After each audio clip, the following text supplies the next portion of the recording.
Ladies and gentlemen, we are back. Welcome back to the EGF Collegiate Power Series. It is Big E Sunday, and it is decision day, and we're going to keep things ready and raring to go because we got the #1 seed so far in our tournament, Marquette University, facing off against Butler University. Looking at the standings, Butler currently very, very low there at a 2-3. They're going to have to kind of fight back tooth and nail to make it into playoffs. They need to find that magic top 4 spot.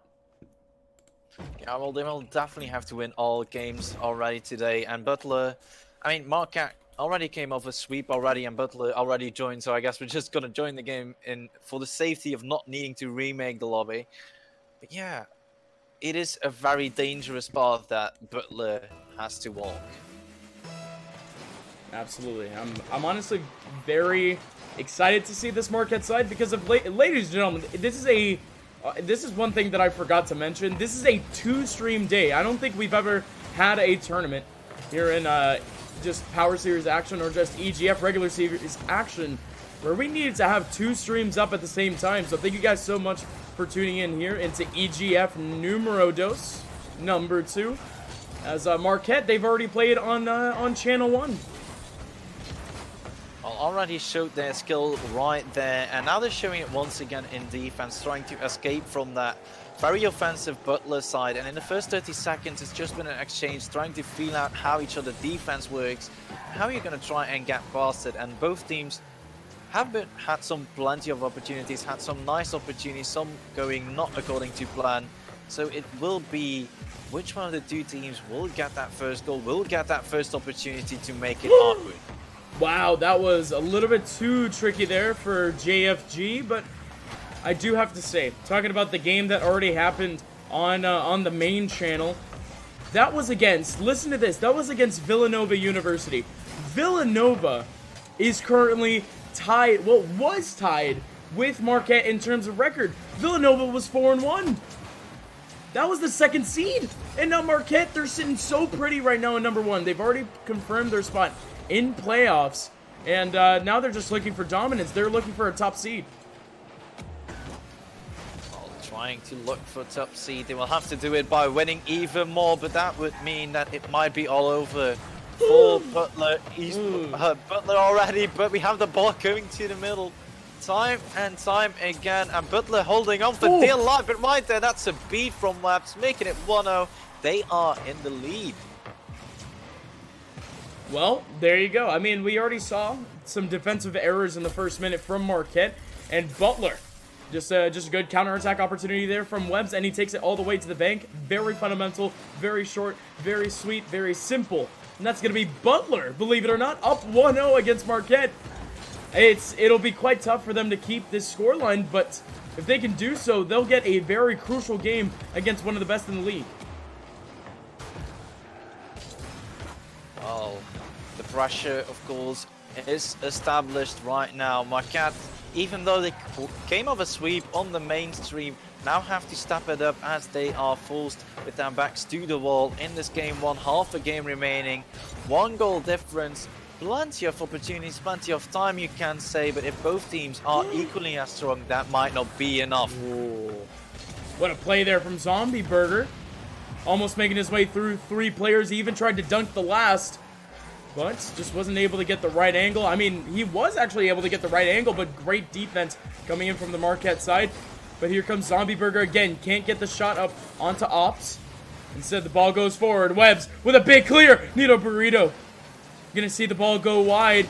Ball bounces off the ramp, and in comes Zombie Burger once again. Pops it up mid. Webbs gonna do the exact same thing, but it's gonna be GFG knocking it forward. Webbs following it. Sararin with a shot towards goal, but Nito Burrito clears it out. Same thing with Zombie Burger. Collects it over to mid. Webbs. Another front pass, but that's finally gonna be cleared for Marquette. And there we have Butler again breaking free. What? Ground pinch to make sure, and Zombie Burger just makes it 2-0. Yeah, I mean, maybe we have to re-establish the standards of the strongest team, because Butler do be looking pretty good. They really do be looking pretty good, though. Do be looking pretty slick. Yeah,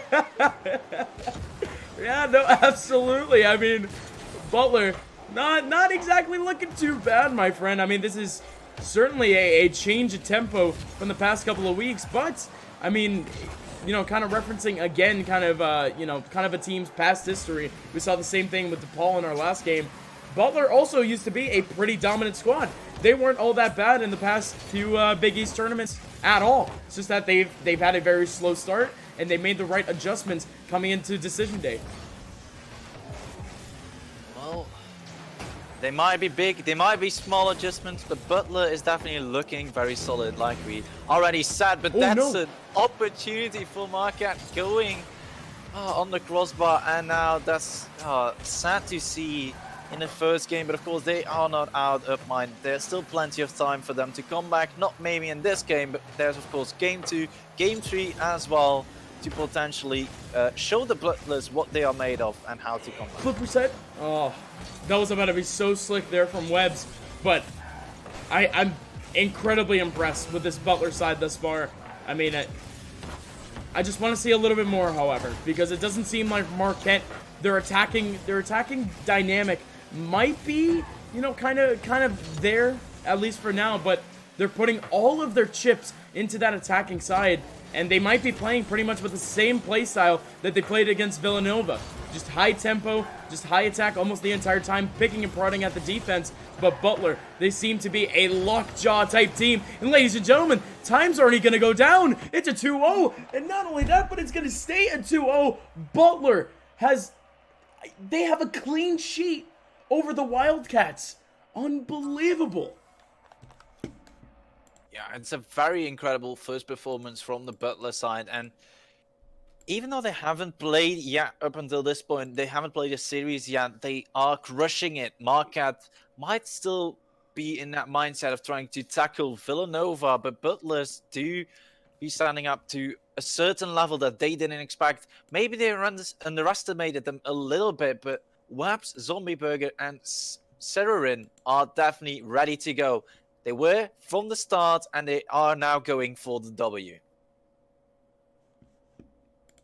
Absolutely. I mean, it's kind of talking about the Marquette rotations there. It was uncharacteristic, to say the very least. Like I said, putting all of their chips into that attacking side, leaving one person over to the midfield, which isn't exactly a bad idea. But looking at these counterattacks from Butler, Marquette is going to have to adjust so much about their play right now. Well, adjusting they must, and it is of course game 2, a fresh start for Marquette. They already dropped one game, but that doesn't mean they will have to drop the series. That's what they're going to try and do now, try and improve as the series goes along. But right there, beautiful start from Zombie Burger, and the Butlers with 7 seconds in are already in the lead. Butler University, what has happened? I mean, if we do end up getting a Butler University W here, probably one of the biggest upsets that we've seen in this entire season thus far. If we can get that interview, I need to know what exactly did they change? Did they change up their play style? Did they change up just team composition in general? Did they change up the dynamic? Did they change up rotations? I just want to know, because I can't pinpoint it just yet. I don't know how Marquette is just losing out on every single one of these interactions.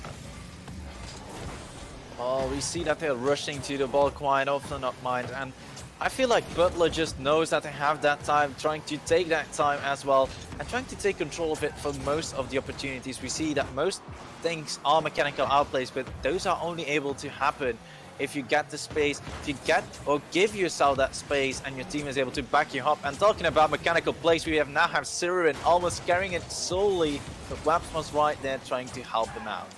And a small interaction there, but it goes far for Butler. Webbs, knowing that a teammate, the only team all the way back in the middle, was actually going towards that ball, Webbs was actually able to solo deflect it off to the side. That's just good heads-up play from Webbs there in the front lines. But ladies and gentlemen, we actually get Marquette finally getting their first goal of the series. And it was a scrappy one, to say the very least, but it absolutely works in the end with JFG going top right bins. That is the first goal that they need in order to get them back into the series.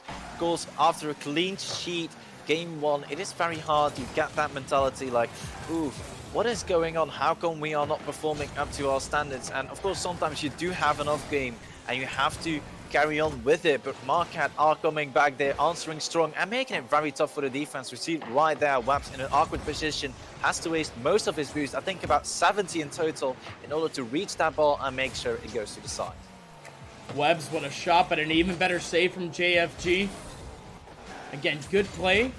Just in that Marquette defense, at least for now, they're encountering every single play early at this point. I mean, Marquette simply didn't have those opportunities, didn't have those, you know, just chances for interaction in game one. But now that we see a little bit more space between the players, you see Marquette players actually getting the jump on some of these aerials. But here we go. Webs hits it off the crossbar. Zombie Burger, just perfect place at the perfect time. And not only that, but you actually see a little glimpse of what side opportunities or what side tactics that Butler are actually starting to implement into their game. They're starting to boost steal. Well, cutting your enemy short from boost is a smart tactic. Some people might call it fall, but you have to do what you have to do in order to win. And if that means that you're just gonna start them to that, then that's an opportunity. And speaking of opportunities, Zombie Burger, yet another classical mechanical outplay, but right there, Sirerin on defense faced, and GFG gets himself the second goal, but also the second goal for Marquette. Yeah, that was a very awkward angle there for Sirerin, especially because, I mean, he was just trying to go straight for the ball, and the ball just goes slightly off to the right.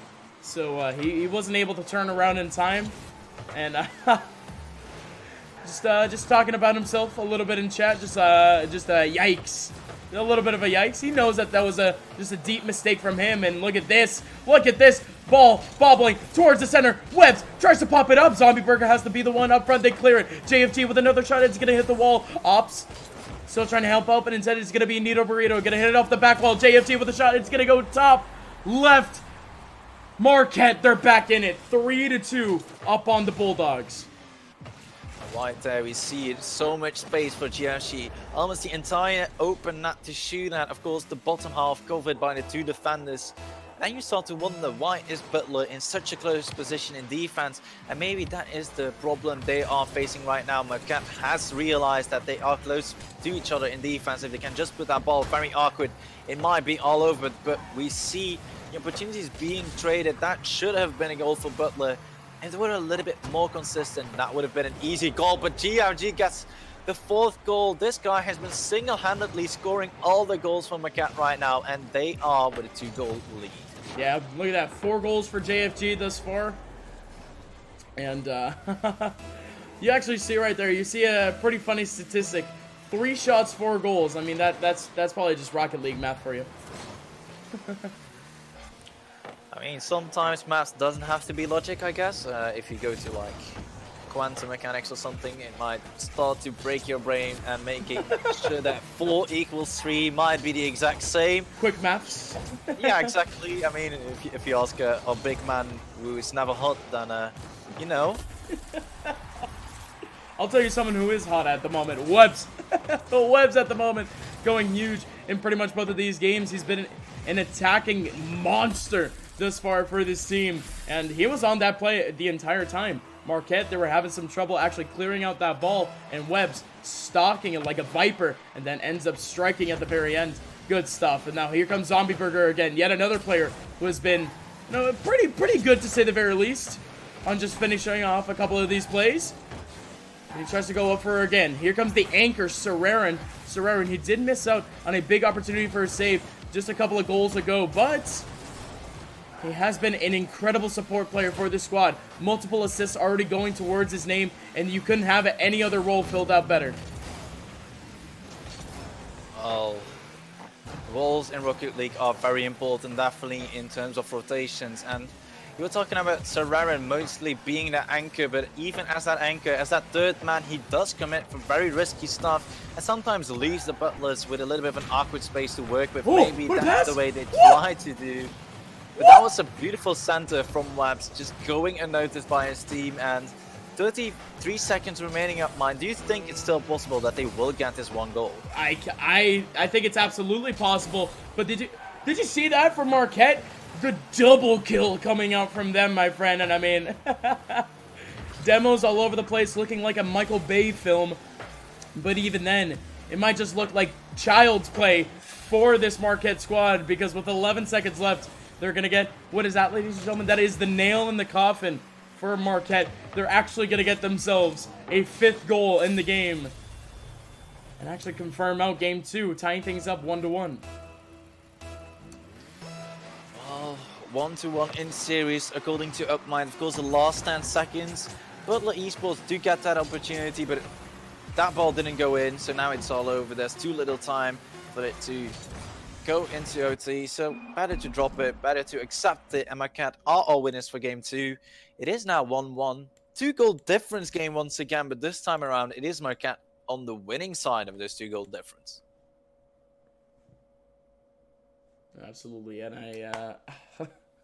again, I'm very, very impressed with Butler's Butler's kind of midfield fortitude at the moment, with their rotation fortitude at the moment. Again, like I said, if we do end up getting a post-game interview with Butler, I would love to kind of pick and prod at their mentality going into this week, because it seems like a lot of very, very crucial changes were made. I don't know if it was in terms of players. Of course, it has to be something in terms of strategy, but Marquette, they look mortal for the first time in a very long time, ever since their actual only loss that they've taken this season. But ladies and gentlemen, we're just going to head right into game 3, it seems, because the players, they're just ready and raring to go. Well, eager to get this 3rd game on, to make sure that they get that 3rd game lead, to make sure to push to that match point. And both teams definitely do want that win. Marquette, as you said, now the best team in this league so far. But the Butlers, even though they might be scraping under bottom, they're definitely putting up a solid fight. And here in game 3, they are going to try and prove us why they should also be in the playoffs. Butler would have to defeat Marquette here if they even want a chance of making it into playoffs. If they want a chance of getting that 6th win on the end of the day, or potentially trying to eke it out with a 5th W, they would have to beat Marquette here just to get that momentum for them on the day and just to get that stat up. But oh my lord, JFG attacking in the front lines as always. Not only getting in some shots, but also just stuffing out these defenders. But look how simple Webbs just took it there. Webbs flicks over one, flicks over a second one, and Zombie Burger and his friend Serrera all the way in the back. But hey, ladies and gentlemen, who would have thunk it? It's going to be your boy JFG. JFG looking like an absolute animal on the front lines. Yeah, he's definitely carrying his team in terms of offensive prowess, and every time he just beats out one defender with the place that he is in, and then he beats the last defender defending the net. That is actually also important with just a banging shot with absolute speed and precision, and that's also important as we now have an open out opportunity, but GFG puts it to the side and things. We're just gonna slow play this one in. Now I am very, I'm very curious to see where some of these other Marquette players are kind of at in terms of mentality too, because I mean, JFG, they are the captain. He is the captain of this team, and I mean, essentially he's the one dragging up all of these plays. But this game has been incredibly quiet. This entire series has been incredibly quiet for Nito Burrito and Ops. Ops, a player who literally he lives up to his name. Op, like the operator in Valorant. Op, like the op in CSGO. This man can essentially get shots from anywhere on the field, and somehow he just hasn't had many opportunities to do so. But hey, would you look at that? Actually pops one right in, and that's going to be a big opportunity for JFG. But JFG, he gets denied. But yeah, no, again, this has been a relatively quiet game for JFG's teammates. So, maybe we could see them kind of come alive in this next game, because, again, score is currently 1-up for Marquette. Oh my god, and even the defense is getting picked at once again, because look at that play. Serrera takes it forward. Where did it hit? I think it hit backboard. No, yeah, it did. I thought it hit crossbar for a second there, but instead it was just Webbs dragging it towards the net, and that's going to be another goal. It's 1-1 with half the game left. Well, 1-1, half the game remaining, and a beautiful equalizer from Webbs with that. We might call it a little bit of side post and crossbar luck, but of course you are taking those in this moment. We were talking about them needing to win this series in order to get a chance to get to the playoffs, but it's not going to be that easy. Marquette, of course, are one of the strongest teams for a reason, and Butler will have to step up their game. Even though it's equalized, they still have to do that tiny bit better to make sure they win this one.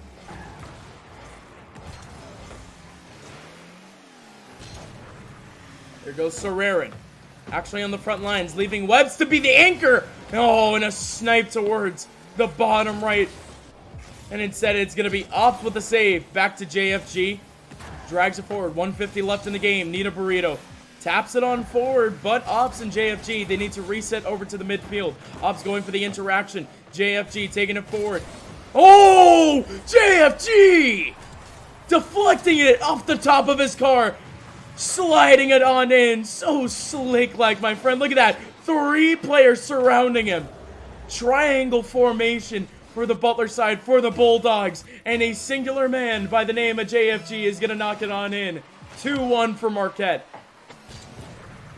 Yeah, see, for me, this is very weird because right there, why did all 3 players go for him? And how did he end up scoring it if it was one of the defenders bumping himself into that ball?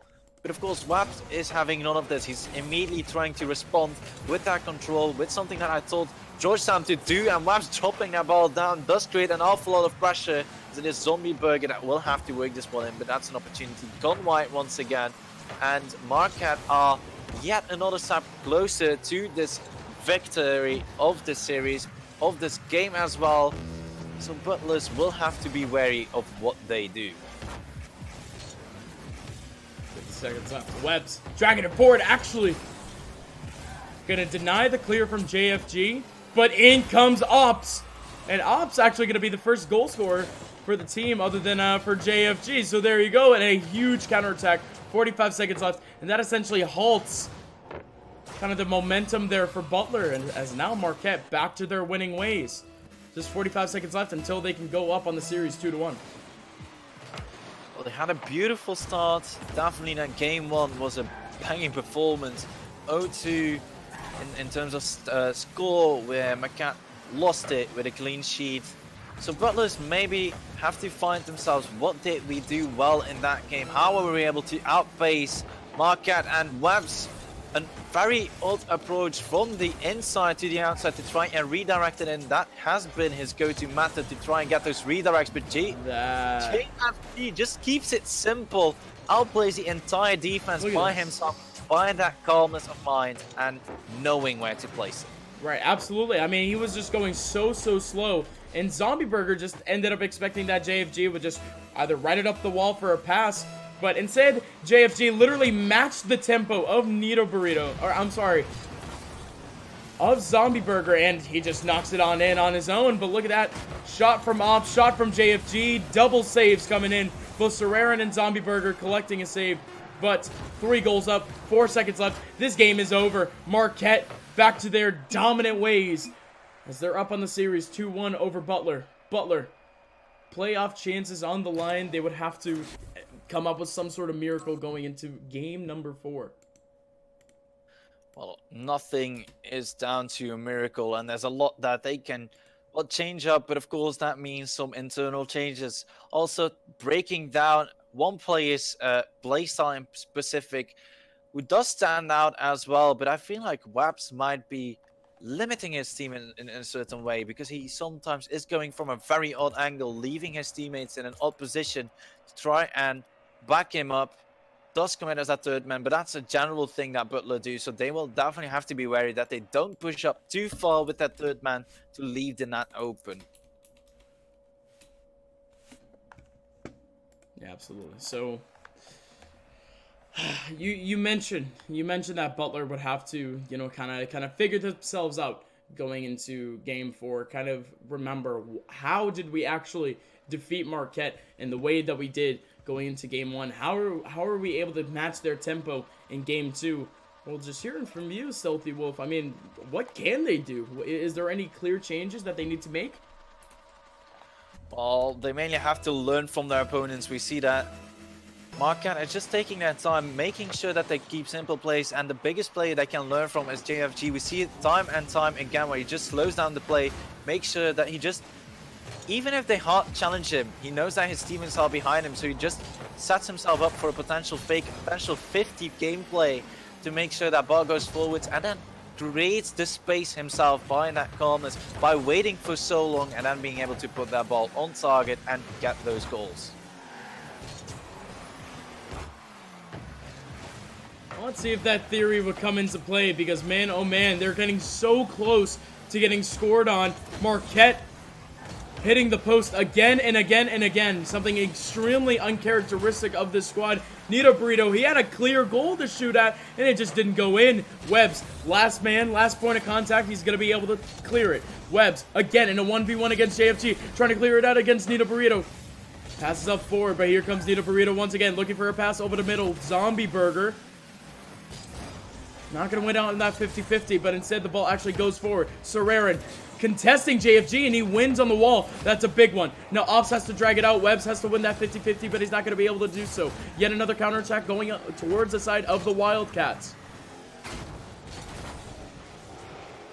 Well, in an awkward position with 3 minutes and 40 seconds remaining. They, of course, want that lead as quick as possible. But talking about a lead, that was an open net. But Nito Burrito able to step in that last possible second to bail out his team. And that's another good shot coming out from the Butlers.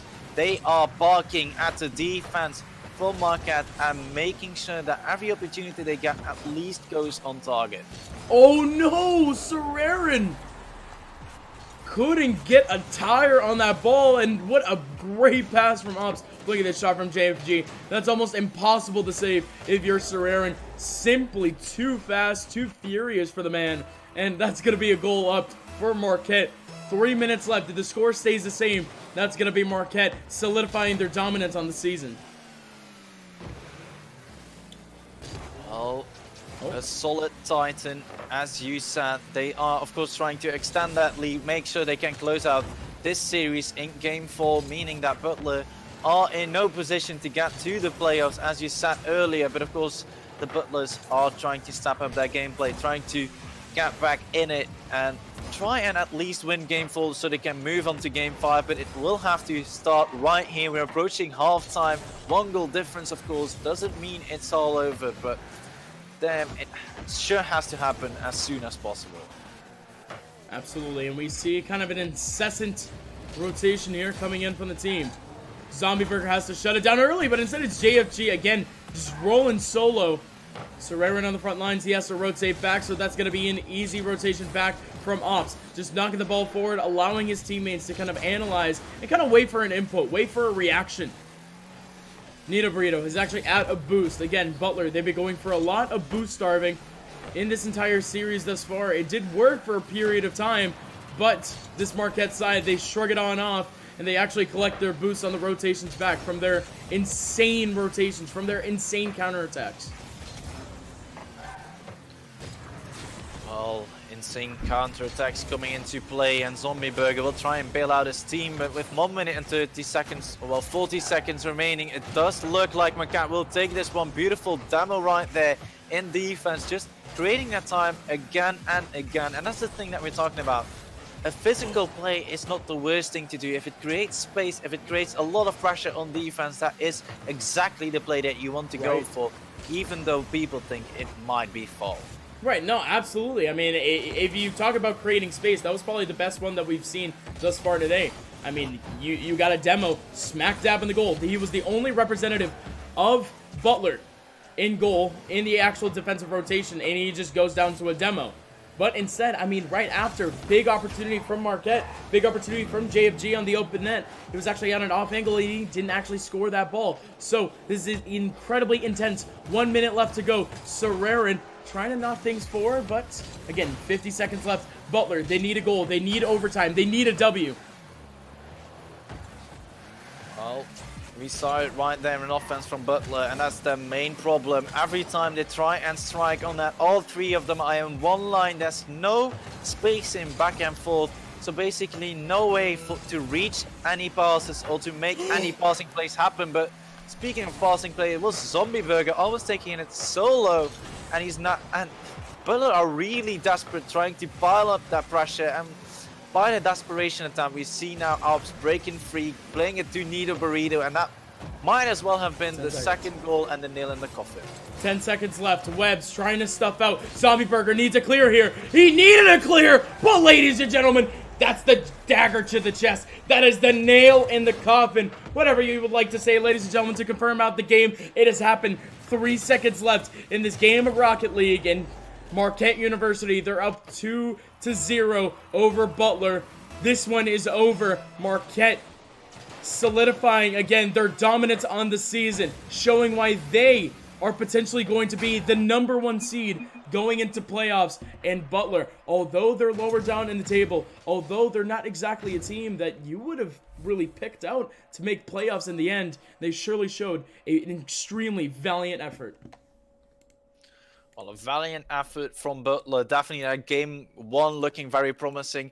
Ending up coming short over Marquette, but that's something to be proud of. They lost most of their games with a 2-goal difference. Only that third game, falling a little bit short, being a 3-goal difference. They were able to keep up well and keeping GFG mainly at bay as well. He has been that main striking guy for Marquette, and he was definitely making a difference together with Alps on defense and Nido Burrito just trying to enable his entire team. He just felt a little bit more solid overall, and that's, I think, or what I believe, that made the biggest difference.